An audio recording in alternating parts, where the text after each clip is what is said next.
नमस्कार। एक 32 वर्षीय पुरुष एनल फिशर और कब्ज की शिकायत लेकर मेरे पास आए। उन्हें बहुत कठोर मल होता है और मल द्वार में अत्यधिक दर्द होता है, जिससे बैठना और चलना मुश्किल हो जाता है। दर्द ऐसा होता है मानो किसी ने चाकू से काट दिया हो। चुभन भी रहती है। अत्यधिक जलन होती है, जैसे कटे हुए भाग पर नींबू या नमक छिड़क दिया गया हो। मल त्यागने के बाद 4 से 5 घंटे तक दर्द बना रहता है। बेचैनी पूरे दिन बनी रहती है। कभी कभी रक्तस्राव भी होता है। रोगी 2 साल पहले रीढ़ की हड्डी की टीबी से पीड़ित था। हालांकि अब टीबी नहीं है, लेकिन उन्हें अभी भी पीठ में दर्द की शिकायत है। दर्द हल्का बना रहता है। रोगी के इतिहास के बारे में मैंने पूछा तो उन्होंने बताया कि मेरी सारी शिकायतें तब शुरू हुई जब मैंने अपना जॉब बदला। इस नौकरी में काफ़ी तनाव था। मैं और मेरी पत्नी शादी से पहले एक ही कंपनी में काम करते थे। शादी से पहले भी बहुत तनाव था और शादी के बाद भी। शादी से पहले हमारे बीच कई मुद्दे थे। हमारे परिवारों को मनाना काफ़ी मुश्किल था, क्योंकि वे हमारे शादी के खिलाफ थे। मेरी माँ और मेरी पत्नी के बीच झगड़ों के कारण हमसे अलग रह रही हैं। इससे मैं काफ़ी तनाव में रहता हूँ। मैं लगातार इसके बारे में सोचता रहता हूँ। अब तक यहाँ रोगी अपने रिश्तों को बनाए रखने में असमर्थता के बारे में बात कर रहा है। वह सिर्फ अपने रिश्ते और परिवार के बारे में बात कर रहे थे। मैंने उनसे खुद के बारे में बताने को कहा तो उन्होंने बताया कि मैं व्यक्ति को नोटिस करता हूँ। मैं उनके व्यवहार को देखता हूँ। मैं आसानी से दोस्त नहीं बनाता। अगर उसने मुझे धोखा दिया है तो मुझे बहुत गुस्सा आता है। फिर मैं उनसे कभी बात नहीं करता। मैं उससे पूरी तरह से डिस्कनेक्ट हो जाता हूँ। जब मैं अपने दोस्तों के साथ होता हूँ तो यदि वे मेरा मजाक उड़ाते हैं तो मैं वहां से उठकर चला जाता हूँ। मेरा ब्लड प्रेशर हाई हो जाता है। मैं किसी की बकवास नहीं सुन सकता। मैं उसके साथ भी वैसा ही व्यवहार करूंगा, लेकिन उसे वापस देना इसलिए भी जरूरी है ताकि सामने वालों को उसकी गलती का एहसास हो। कुल मिलाकर मैं एक बहुत ही शांत स्वभाव का लड़का हूँ। मैं अच्छा इंसान हूँ। मैं किसी को ठेस नहीं पहुंचाना चाहता।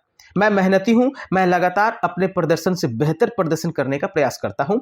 मुझे ऊंचाई और अंधेरे से डर लगता है। इस बात को लेकर बहुत तनाव रहता है कि मुझे क्या खाना है, क्या नहीं खाना है, मेरे स्वास्थ्य के लिए क्या अच्छा है। यह शिकायत मेरे आत्मविश्वास को कम कर रही है। शारीरिक लक्षण पूछने पर उन्होंने बताया कि खाने में मुझे मिठाइयाँ बहुत पसंद है, यानी कि मीठा खाने की लालसा है। प्यास के बारे में पूछा तो प्यास कम लगती है। प्रतिदिन 2 से 3 गिलास ही पानी पीते हैं। ठंड अधिक लगती है। यहाँ पर रोगी शीत प्रधान है। केस विश्लेषण करने पर पता लगा कि मरीज की मुख्य समस्याएं उनकी क्षमता के इर्द गिर्द घूमती हैं।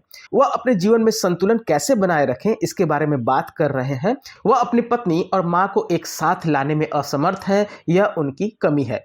कुछ घटनाओं में वह उसी तरह से बदला लेने या उस व्यक्ति को जवाब देने की बात करता है जो उसे धोखा देता है।